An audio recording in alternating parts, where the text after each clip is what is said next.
people that, some old, little old folks that we met. And so when Michael's mom got pregnant, well, after she got close, well, they insisted that she come and stay with them. So he was born in Douglas. Oh, okay. Mm-hmm. Oh, wow. And Was he born in a hospital? mm-hmm. Okay. Yeah. Just in the Oh yeah, he was a modern baby. modern baby. Was Uncle Cricket born in a hospital?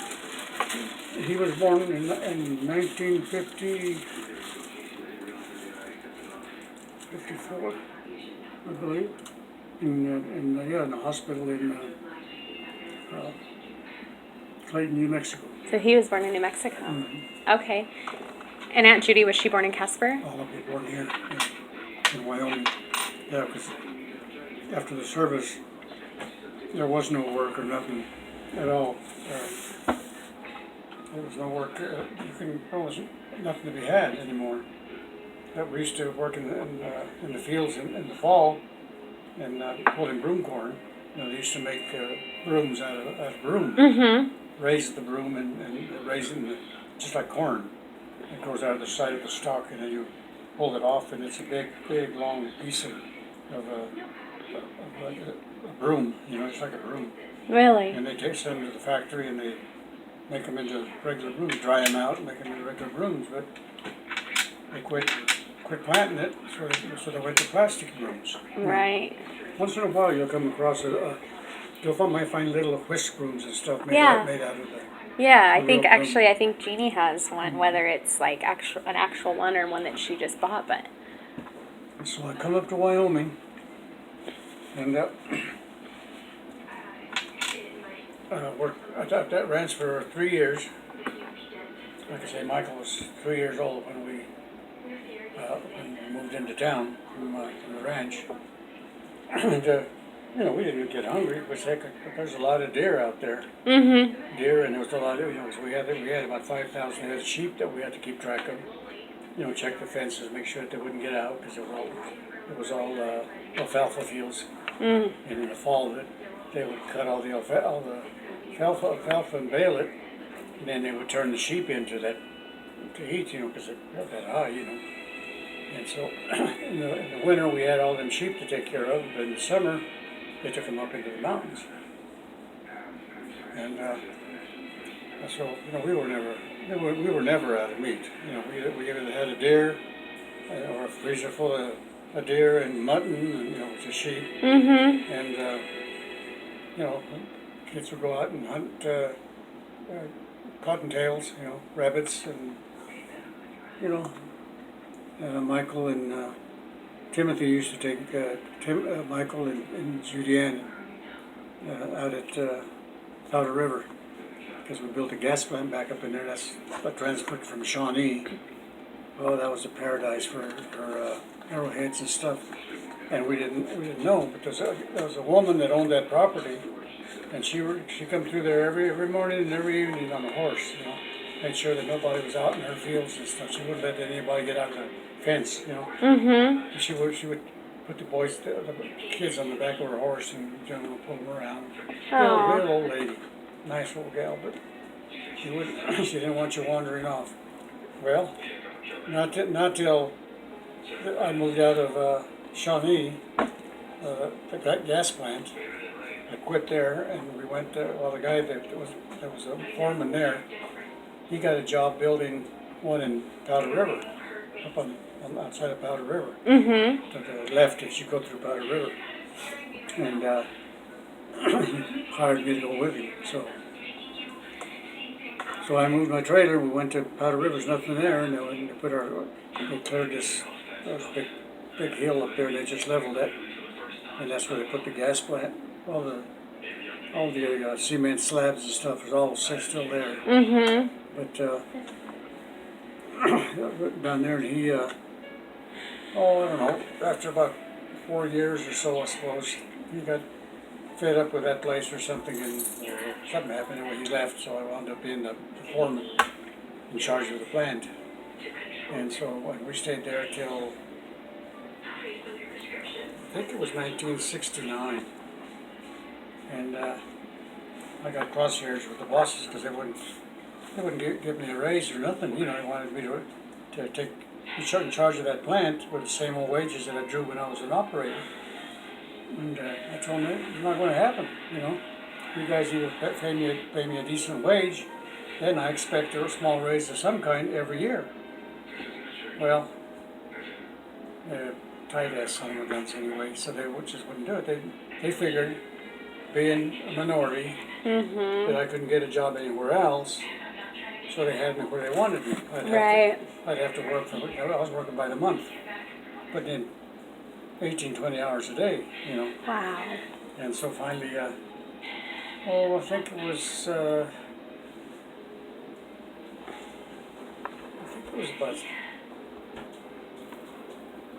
what the heck was it, 60? Yes, I know you've been wanting to come up here.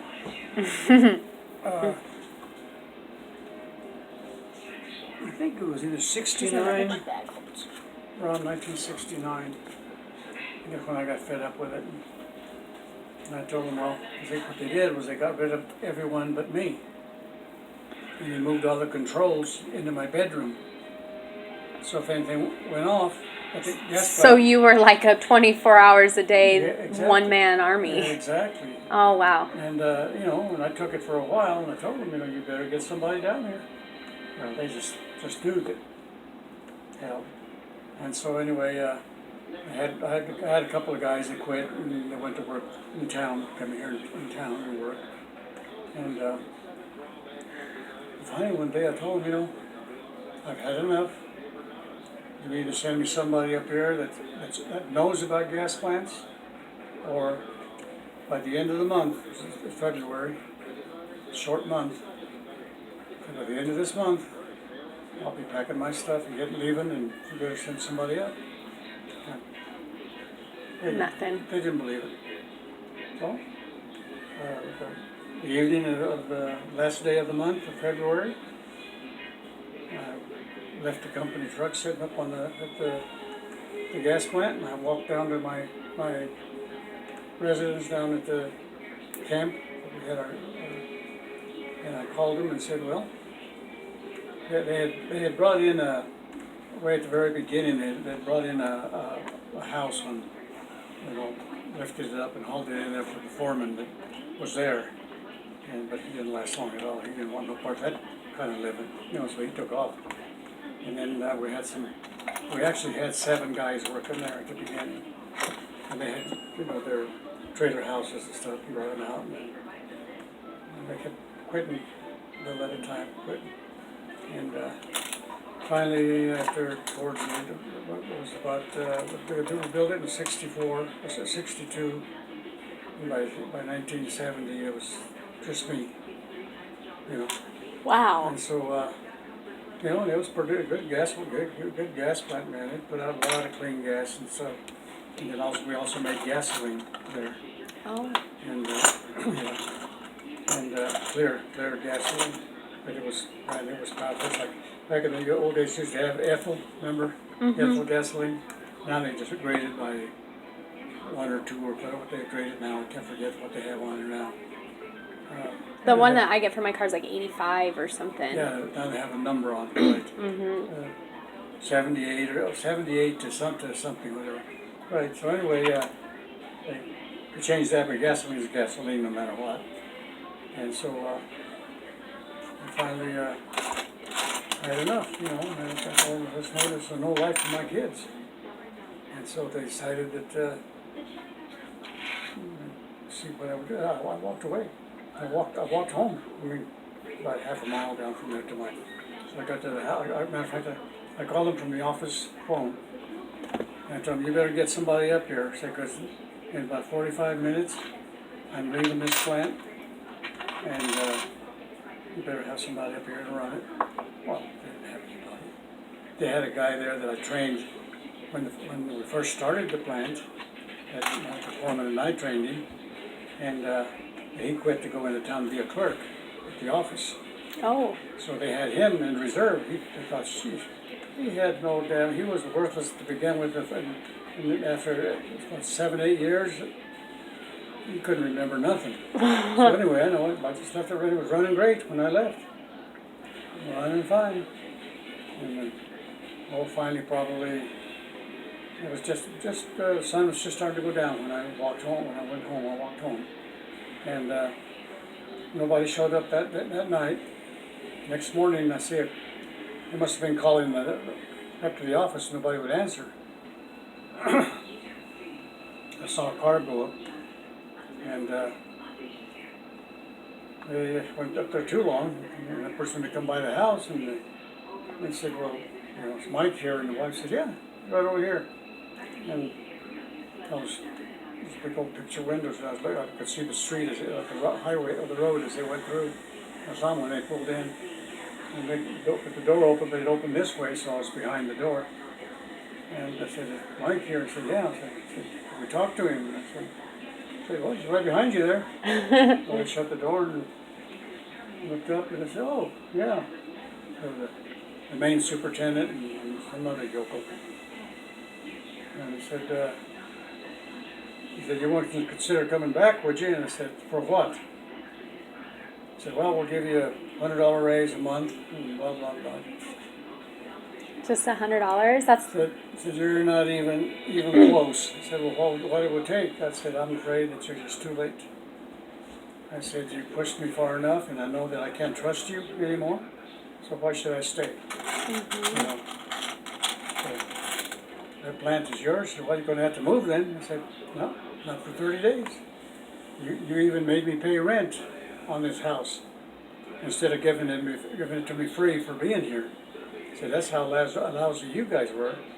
I said, "You guys took $100 out of my check every month, and when I wasn't hardly making anything." I said, "So, no, I'll be here for 30 days, and then I'll be gone. And I don't even wish you luck. People are so smart. go figure it out. Go run it. According to you guys, anybody could." And so it went down. 3 days later, the plant went down. You hear the alarms all going off, and they didn't even have any clue what to do.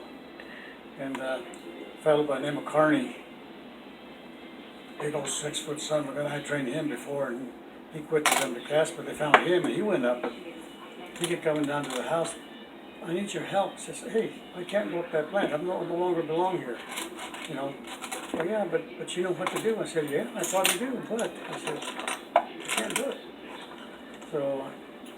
So anyway, at the plant went down, there was him up there, and finally they hadn't sent nobody up at all. The plant was They down. still didn't. No, well, there was nobody to get nobody to send. They had nobody. Oops. And so yeah, that's exactly right. Because the kid that I trained, he quit and went to be driving a Pepsi Cola truck downtown here in town, and he left him right away. He was here in town, but they would have wanted to send him up there. They probably gave him an ultimatum: either you go or you don't have a job. So he quit and hired out to Pepsi Cola. Oh, wow. So anyway, we'll go in here in a minute. And so anyway, I like I said, I had 30 days, and I dropped by to tumble in there one day, and the old man that was there, I used to take him hunting sage hens all the time. And on my days off, I'd take him sage hen hunting. He used to own a big ranch out there. From you go up to Rollins. I've been there once. Yeah, well, but there's every 20 miles there's a little town. From and so anyway, I was talking to him. He used to own a ranch back in the street. He knew that country very well. He was probably about 87 then, the old man. And we'd get in his truck and we'd go. I'd drive and he would walk, kill himself a few sage hens, and he'd go back home, back to the bar.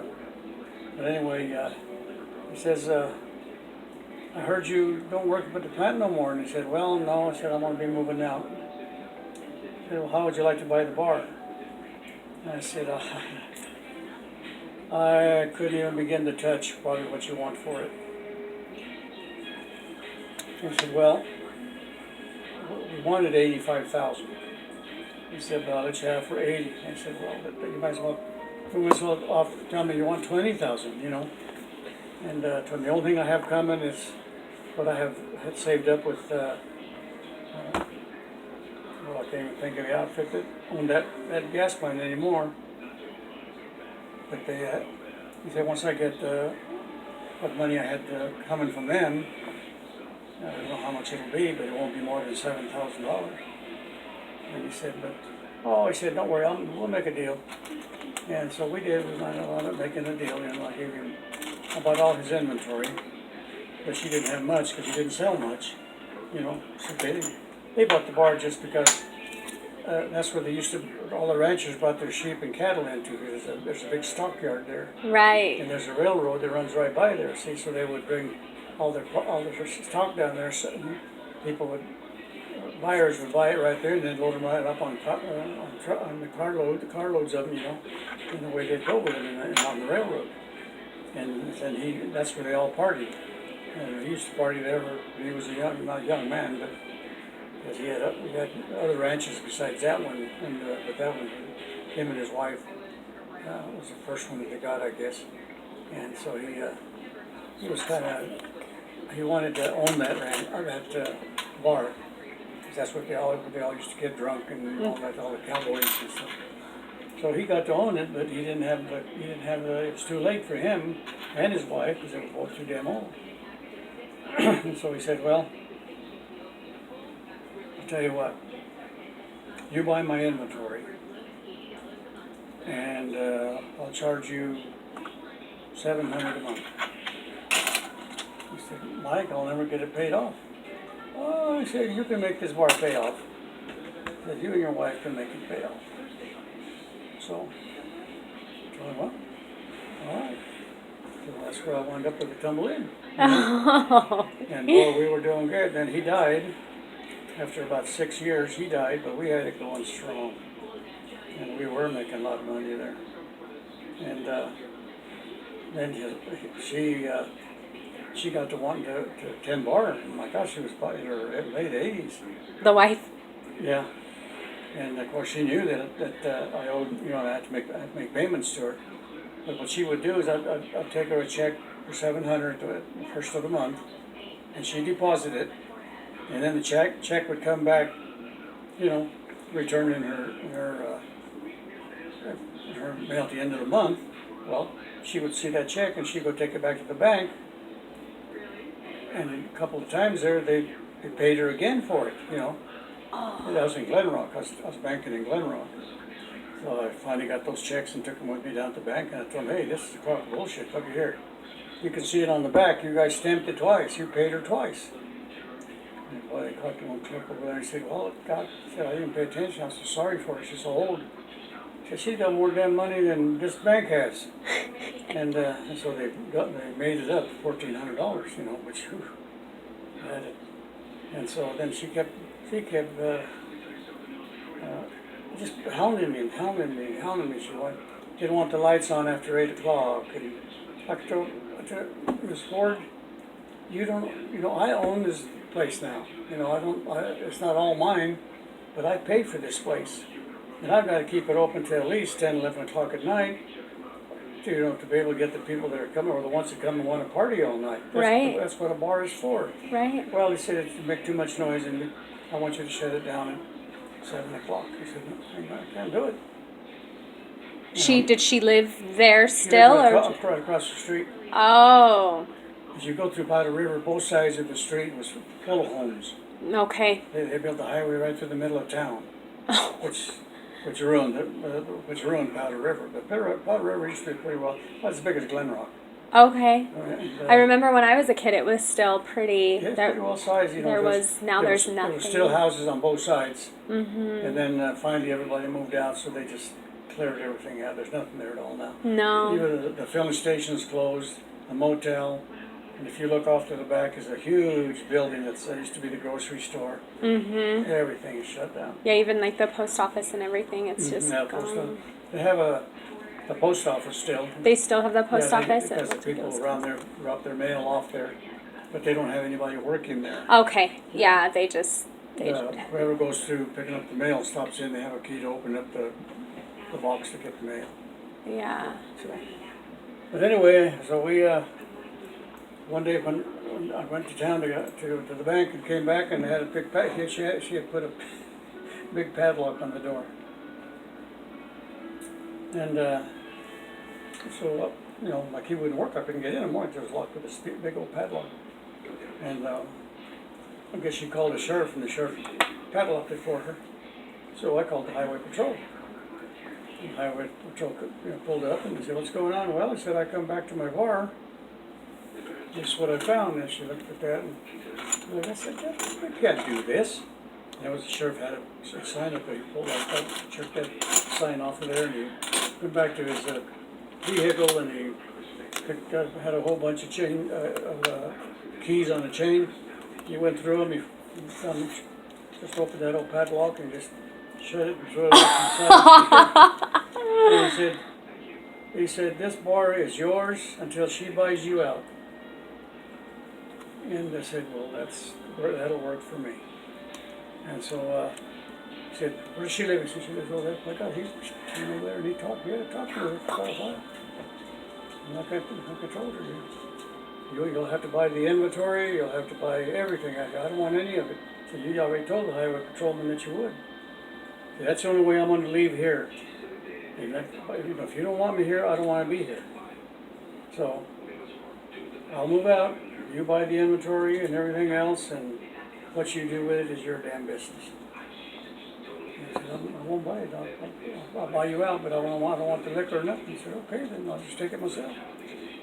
So I took the liquor and put it in I had already bought that place on Melrose and Conwell, two houses. Mm-hmm.